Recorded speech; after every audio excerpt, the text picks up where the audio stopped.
greatest of all time. Michael Jordan's winning jumper against Utah in Game 6 of the 1998 NBA Finals turned out to be the last shot he ever took in a Bulls uniform. But you probably don't remember where Jordan's NBA career actually began in the fall of 1984. Now, one would assume MJ made his home debut playing at the old Chicago Stadium. But for a guy who would transcend the game and become a global phenomenon, Jordan's first home appearance was actually in a very modest setting. Chuck Arfine has that story.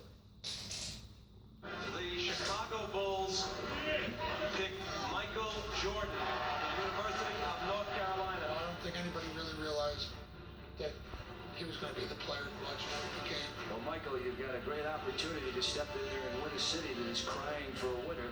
That is a fabulous sports town in Chicago.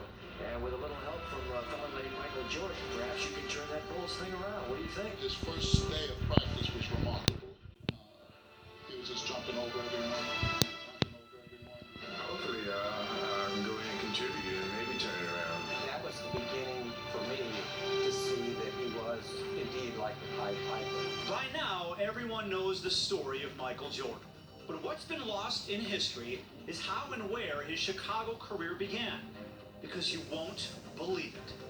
We were very excited. I mean, to have Michael Jordan playing in your high school gym. He was coming off the Olympics. That's right. On October 9th, 1984, Michael Jordan and the Bulls played a preseason game against the Milwaukee Bucks at a high school, East Chicago, Washington High School, just across the Indiana border, 25 miles from downtown.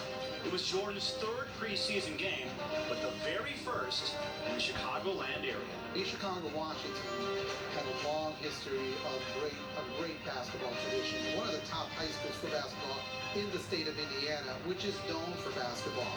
But to have the Chicago Bulls and Michael Jordan playing in your high school gym, it's near the top as one of the biggest events that ever occurred in the city of East Chicago. I do remember that game because we didn't play in high schools very much. We came to Chicago, this was like a high school gymnasium, and it was packed. The one thing I do remember was when we was on the layup line. Sidney Moncrief, Terry Cummings, I believe it was Paul Pressey. While we was laying the ball up, they all came to me and several other players and said, is this guy really that good? Is he really what they say he is? And we all looked, we looked at him and said, you'll see. I think everybody were on their feet throughout the entire game. I don't think anybody ever sat down to say, oh, let's just relax. It wasn't one of those games. You have to take it all in. And take this video in, because it hasn't been seen in over 30 years. I remember I set a few picks for him. I got a few rebounds. I got into foul trouble, but just watching him playing the way the kids was oohing and ahhing from his uncanny moves that he was exhibiting that game was incredible. I know Jordan slammed at least once or twice. I mean, easily. I mean, it wasn't even, an issue for him to get up that high. The Bucks' Sidney Moncrief came into the game as a two-time All-Star, but he was quickly humbled, playing against Jordan for the very first time. I was like, am I this bad or is he this good? I was just out there trying to survive, not trying to get embarrassed too much because his level of play was so high. The Bulls won the game 100-87. Jordan led all scorers with 22. But getting him out of the gym safely after the game, that was a challenge.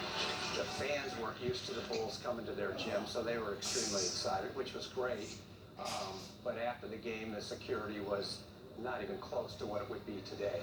What was it? There was none. The fans near the end of the game had come closer and closer. And I vividly remember running down the hallway with him to try to get to the locker room before the sea of crowd would probably crush us. There was nobody to stop them, and they were so excited, and they would have done anything to get up and touch him. So that kind of signified, wow, this guy is really going to be something. Unfortunately, the school and the gym where Jordan and the Bulls played that one day doesn't even exist anymore. East Chicago Washington High School closed in 1986 and was eventually replaced by these townhomes. But there is still one reminder of what happened here, and that is this street sign behind me, Senator Drive, in honor of the nickname of the high school, the Senators. There was another high school called East Chicago Roosevelt. At the time, they decided, let's just have one high school. So they tore down East Chicago, Washington, and that historic gymnasium. Fortunately for me, I was part of the last graduating class of East Chicago, Washington. Really a special distinction for me in class of '86. As for Michael Jordan, he would soon be in a class by himself. You know, he just had a personality.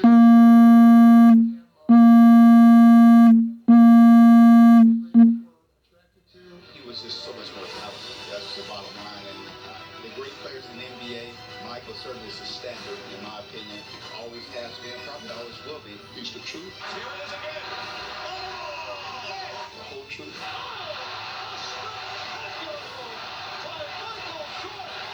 And nothing but the truth. Chicago with the lead. So help us God. Here's Michael at the foul line. A shot on Eagle. Good! The Bulls win! Chuck Garfien, Comcast Sportsnet.